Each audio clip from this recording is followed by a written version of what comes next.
अस्सलाम वालेकुम। एक सवाल जो हमेशा मेरे ज़हन में आता था वो ये था कि पाकिस्तान का पासपोर्ट आखिर दुनिया में इतना बुरा क्यों है। ठीक है, आखिर क्या वजह है कि जब भी दुनिया के अंदर बुरे पासपोर्टों की लिस्ट छपती है तो टॉप 10 में पाकिस्तान का नाम होता है। अब ये चीज़ ऐसी थी जो कि मुझे समझ में नहीं आती थी। हालांकि हमारी जो सोसाइटी है, मतलब जो हमारे पाकिस्तानी है, वो ऐसा नहीं है कि मतलब बाहर जाके कामयाब नहीं है। आप जाके देखें यूके की सबसे बड़ा जो है मेरे ख्याल से इमिग्रेशन पॉपुलेशन में दूसरे नंबर पे आते हैं।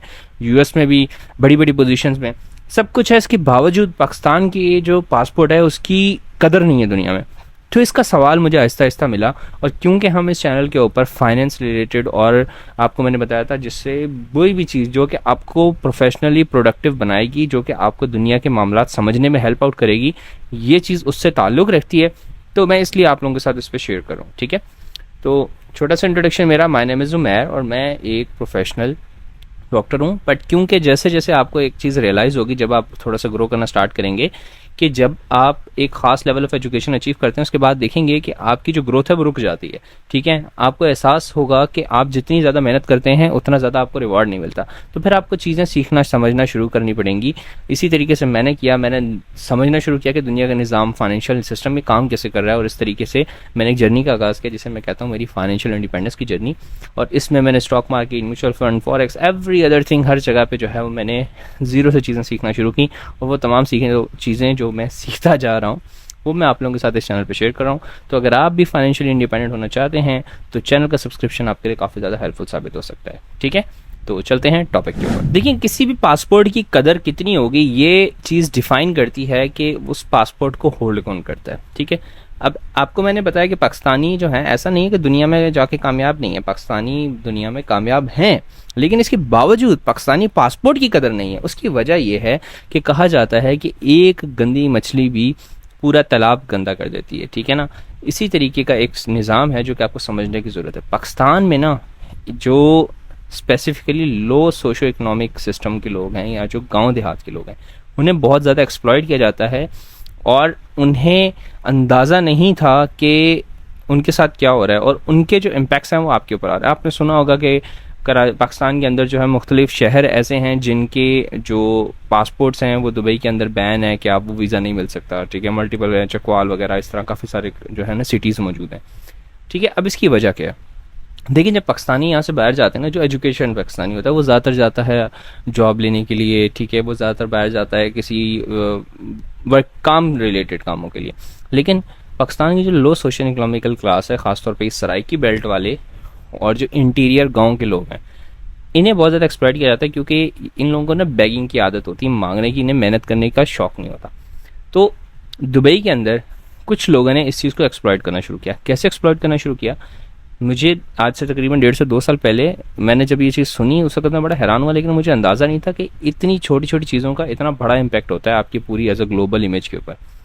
तो होता क्या था कि दुबई के अंदर कोई एक शेख बैठा होता था। ठीक है, वो क्या करता था कि कुछ पैसे दे के पाकिस्तानी को फॉर एग्जांपल बुलवा लिया। ठीक है, अब एक बंदा जो सारी उम्र खेती बाड़ी की है, जिसके पास 1 रुपया नहीं है, ठीक है, उसको सुबह और शाम के खाने के लाले पड़े होते हैं, उसको अचानक से कोई बंदा ऑफर करे कि आओ दुबई घूमो, 2 लाख रुपया भी मिलेगा, लेकिन उसका आपको एक ड्रॉबैक होगा कि आप 2 महीने या 3 महीने के बाद दोबारा ज़िंदगी में कभी दुबई नहीं जा सकते। तो बोलेगा हाँ यार, मैंने तो कभी ज़िंदगी में जाना ही नहीं है, मुझे तो करवाओ ऐसी चीज़। अगर एक मैं गांव देहात में काम करता हूँ, मुझे पता है मैंने कोई बाहर ज़िंदगी में कभी जाना ही नहीं है, अगर मुझे ऐसी अपॉर्चुनिटी मिले मैं छोड़ूंगा। अब होता क्या था, इस तरीके से गरीब लोगों को फंसाया जाता था। ठीक है, फंसाने के बाद उन्हें दुबई में बुला के उनके नाम पे कोई ना कोई कंपनी बनाई जाती थी। और क्योंकि दुबई के फाइनेंशियल सिस्टम ऐसा है कि कंपनी के नाम पे लोन्स आराम से मिल जाते हैं, उनके नाम पे एक बड़ी हैंडसम अमाउंट ऑफ लोन ली जाती थी। उसके अलावा 2-3 महीने उनको वहाँ घुमाया फिराया जाता था, कुछ अमाउंट उनको हल्की फुल्की पे कर दी जाती थी पीनट्स की फॉर्म में, और जो बाकी पैसा होता था वो कोई ना कोई बंदा हड़प कर लेता था और इसको दोबारा डिपोर्ट करवा दिया जाता था। ठीक है, अब ये पूरा साइकिल चले जा रहा था। अब इसकी वजह से हुआ क्या कि दुबई तक के वीज़े पाकिस्तानियों के लिए बहुत मुश्किल होना शुरू हो गया। पाकिस्तानी वहाँ जाके बैगिंग कर रहे हैं और इस किस्म के मामला, जितनी भी मतलब सोसाइटी में जो चीज़ें बुरी समझी जाती हैं वो सब इनसे करवाई जा रही थी। ठीक है, इसी तरह कुछ लोगों को वहाँ बुलवा के भीख मंगवाई जाती थी। फिर इसके अलावा मैंने एक रिसेंटली एक रिपोर्ट पढ़ी जिसके अंदर मुझे पता चला कि पाकिस्तान की बाकायदा तौर पर एक ऐसी मतलब क्लास बन चुकी है जो कि बाकायदा तौर पर मतलब साल में 2-3 महीने बाहर जाके भीख मांग के आते हैं और आके जो हैं वो मतलब 6-7 महीने रेस्ट करते हैं, फिर 2-3 महीने के बाद इसी की तरह किसी कंट्री में चले जाते हैं, वहाँ जाके स्कैम्स करते हैं, वहाँ जाके जड़ी बूटियाँ बेच रहे होते हैं, पता नहीं क्या क्या कर रहे होते हैं।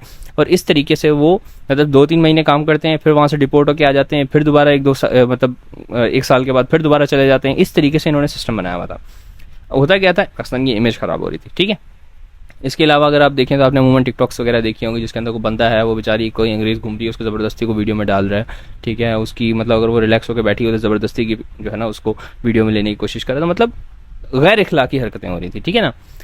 तो इस वजह से पाकिस्तान का पासपोर्ट मज़ीद नीचे जाता जा रहा था। लेकिन अभी मैंने एक रिसेंटली रिपोर्ट पढ़ी जिसकी वजह से गवर्नमेंट ने जो किया है ना, I am very happy about it, ठीक है ना। अब गवर्नमेंट ने क्या किया है कि जो भी शख्स किसी भी कंट्री से डिपोर्ट होकर पाकिस्तान वापस आएगा उसके खिलाफ FIR कट जाएगी। यानी कि अगर एक बंदा जो गांव देहात में काम कर रहा है और उसको इस तरीके की ऑफर आती है कि भाई 2 लाख रुपए ले लो और 2 महीने के लिए दुबई भी घूम लो, लेकिन आप दोबारा दुबई नहीं आ सकते, होगा क्या, उसको बुलाया जाएगा, उसके नाम पे कंपनी खोली जाएगी। अगर कंपनी खोली जाती है, उसके पैसे हड़प करने के बाद उसको जब पाकिस्तान वापस भेजा जाता है, जब उसी पाकिस्तान वापस आएगा उसके खिलाफ FIR होगी। तो वो शख्स जो कि इस तरह लालच में बाहर जा रहा था, उसको पता था कोई कॉन्सिक्वेंस नहीं है कि मैं जो भी करके जाऊं मेरे इसके कॉन्सिक्वेंसेस मुझे उसको कोई फेस नहीं करना पड़ेगा, ठीक है। तो वो बड़े इसी तरह जो लोग भिखारियों का काम कर रहे थे, बाहर जाके भीख मांग के 2 महीने बाद वापस आ जाते थे डिपोर्ट होके, उनके खिलाफ भी जब FIRs कटेंगी तो ऑब्वियस सी बात है वो नेक्स्ट टाइम वो बाहर नहीं जा पाएंगे। इस वजह से क्या होगा कि पाकिस्तान का जो पासपोर्ट है it will get a better image, ठीक है। और दूसरा जो ये हरकतें हो रही थी जिसकी वजह से जो बंदा लेजिटिमेटली बाहर जाना चाह रहा था वो प्रॉब्लम में आ रहा था। अब मेरा एक दोस्त है, उसने एक एग्ज़ाम देना था दुबई में, उसका एग्ज़ाम है, वो बेचारा कब से जो है ना वो वीज़ा के लिए अप्लाई करे जा रहा है, उसका वीज़ा नहीं लग रहा, ठीक है। एंड में वो ट्रांजिएंट वीज़ा के ऊपर गया, ठीक है। मतलब ये लेवल तक आ गया इन भिक मंगों के चक्करों में कि जाके वहाँ पे इस किस्म की हरकतें करते थे, ठीक है ना। तो अब जो लोग डिपोर्ट होकर आएंगे और उनके खिलाफ जब FIRs कटेंगी तो it's will be a better thing कि अब कोई शख्स बाहर जाके इस किस्म की हरकतें करने से पहले एटलीस्ट 2 बार सोचेगा, ठीक है ना। तो इट विल जो है ना इसकी वजह से पाकिस्तान की और जो भी शख्स मतलब ग्रीन पासपोर्ट से एसोसिएटेड है उसकी image in a long term better होगी, ठीक है ना। तो ये एक चीज़ थी जो कि मुझे, क्योंकि मैं मतलब ग्लोबली चीज़ें समझने की कोशिश कर रहा होता हूँ, तो ये चीज़ें इंपॉर्टेंट थी आप लोगों के साथ डिस्कस करना, क्योंकि ये चीज़ एक आपको कॉन्सेप्चुअली चीज़ समझ में आनी चाहिए कि प्रॉब्लम होती कहाँ पर है, ठीक है ना। तो गवर्नमेंट ने एक अच्छा स्टेप लिया है and I think we should appreciate it. So that's all, this is मैं साइनिंग ऑफ। अल्लाह हाफिज़।